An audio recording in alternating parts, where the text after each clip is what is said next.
প্রিয় দর্শক কে আছেন? আসসালামু আলাইকুম, নাম বলে প্রশ্ন করুন।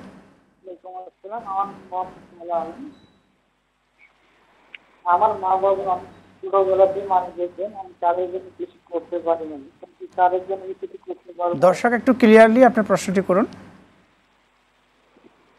আমার মা বাবা অনেক ছোটবেলাতে মারা গেছে, আমি মা বাবার জন্য কিছু করতে পারি না। এমন কোনো কাজ আছে যে করলে মা বাবা করবে?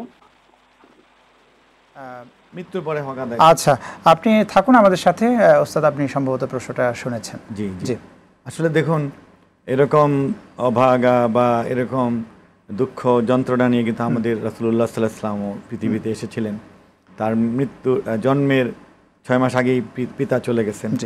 তারপরে জন্মের পর মাত্র 6 বছর বয়সে উনি শিশু, মা চলে গেছেন। তো মাকে যে না পাওয়া, এই যে বেদনা, এটাকে তিনি স্মরণ করে তাদের জন্য দান করবেন, আমলে সালেহ করবেন। হ্যাঁ, যত বেশি আপনি নামাজ পড়বেন, তেলাওয়াত করবেন, দান সাদাকা করবেন, এগুলি সব আপনি না বললেও আল্লাহ ওনাদেরকে দিয়ে দিবেন। এরপরে যেটা বিশেষ করে রাব্বির হামহুমা কামা রাব্বায়ানি সগীরা, এটা তো আল্লাহ শিক্ষা দিয়েছেন এবং আল্লাহ রাসূল কে আল্লাহ প্রথম জানিয়েছেন, তিনিও এই দোয়াটা পড়তেন।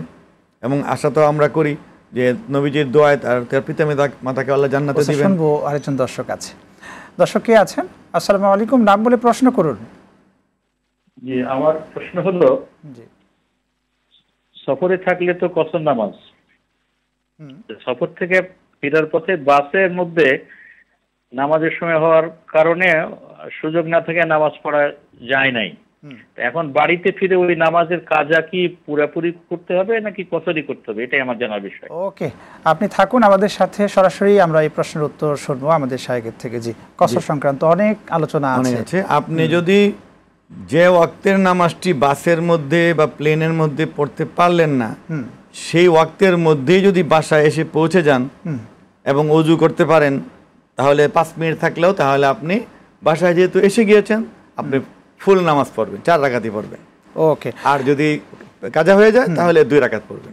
আরেকজন দর্শক আমাদের ফোন দিলেন, তিনি বললেন যে পিতামাতা সে জন্মের পরে দেখেনি, মৃত্যু হয়ে গিয়েছে, তো সেই ক্ষেত্রে এই পিতামাতার করণীয় কি, হকগুলো কি, কিভাবে সে আদায় করবে? এখন তার সয় সম্পত্তি অনেক।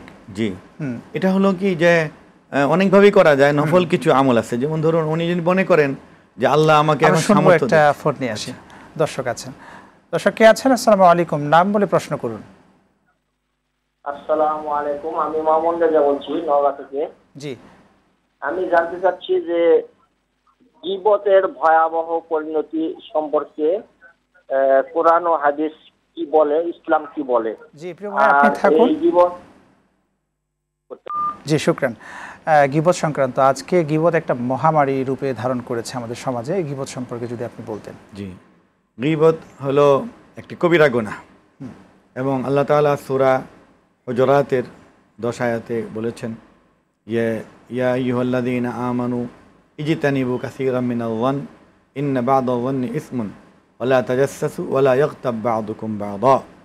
হে বিশ্বাসীরা, তোমরা ভুল ধারণা অথবা কুধারণা থেকে দূরে দূরে থাকো, কারণ এটিও কারো সম্পর্কে না জেনে অথবা আশঙ্কা করে, কল্পনা করে একটা কিছু ধারণা করা, এটাও গুনাহ। এরপর বলেছেন যে একে অপরের দোষের খুঁজে লেগো না, অর্থাৎ গুপ্তচর বৃত্তি করো না।